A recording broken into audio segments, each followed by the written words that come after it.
মাননীয় মুখ্যমন্ত্রী মমতা বন্দ্যোপাধ্যায়ের অনুপ্রেরণায় প্রত্যেক বছরই নানান চমক আমরা রাখি। এবার আমরা উত্তর পূর্ব ভারতকে আমরা পুরো তুলে ধরছি বিশ্ব ডুয়ার্স উৎসবে, যেখানে উত্তর পূর্ব ভারতের 21টি জাতি জনজাতি সেখানে পারফরমেন্স হবে।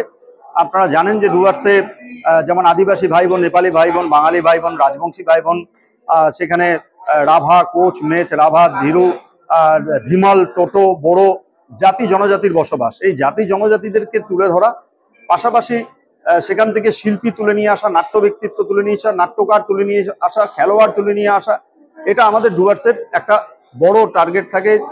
গত বছর প্রায় 70 কোটি টাকা টার্নওভার ছিল, এবার 100 কোটি টাকা টার্নওভারে পৌঁছে যাওয়ার সম্ভাবনা আছে। 10 লক্ষ মানুষ প্রত্যক্ষ বা পরোক্ষভাবে এই ডুয়ার্স উৎসবের দ্বারা উপকৃত হন এবং এই ডুয়ার্স উৎসবকে আমরা বাংলার সর্বশ্রেষ্ঠ উৎসবে পরিণত করতে পেরেছি মমতা বন্দ্যোপাধ্যায়ের অনুপ্রেরণায়। তাই আমরা নাম দিয়েছি বিশ্ব ডুয়ার্স উৎসব। এগুলোর বাইরে ছাড়া আর কি থাকছে? মানে খাওয়া দাওয়ার 2000 স্টল থাকবে এবং ভারতবর্ষের সব রাজ্য থেকে স্টল আসে এবং এই রাজ্যের সমস্ত জেলা থেকে স্টল আসবে। নানান শিল্প সামগ্রী, খাদ্যদ্রব্য, হাতের কাজ সবটাই ডুয়ার্স উৎসবে আমাদের সেখানে থাকে। আমাদের তো পাহাড়, জঙ্গল আর ধান ক্ষেত, গ্রাম, এই নিয়ে তো আমাদের সিনেমা জগৎ কেটে গেল। আর নর্থ বেঙ্গল মানে সিনেমার শুটিং, এদিকে বোলপুর মানে গ্রামের শুটিং, সমুদ্র মানে দীঘা, পুরী।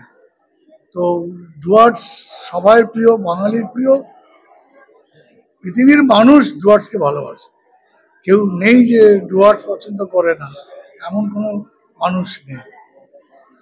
আমাদের সবারই ভালো লাগে। আর এই উৎসব নিয়ে কি বলবেন? এই উৎসবে আমি একবার গিয়েছিলাম, আমার মনে পড়ে গেল, আমি আর রঞ্জিত মল্লিক সাহেব আমরা গিয়েছিলাম।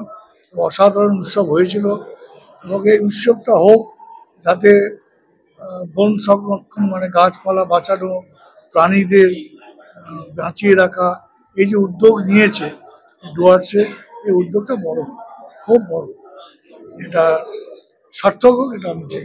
ডুয়ার্স উৎসবে সৌভাগ্যবশত আমি আগেও গেছি, এবারেও এনারা করছেন 2রা জানুয়ারি থেকে 12ই জানুয়ারি এবং এটা পশ্চিমবঙ্গের সবচেয়ে বড় উৎসব এবং আমি এর জন্য গর্বিত। আমার খুব ইচ্ছে যে আমি এখানে উপস্থিত থাকবো, আপনারা সবাই থাকবেন আর এই উৎসবের জন্য আমার শুভেচ্ছা রইল।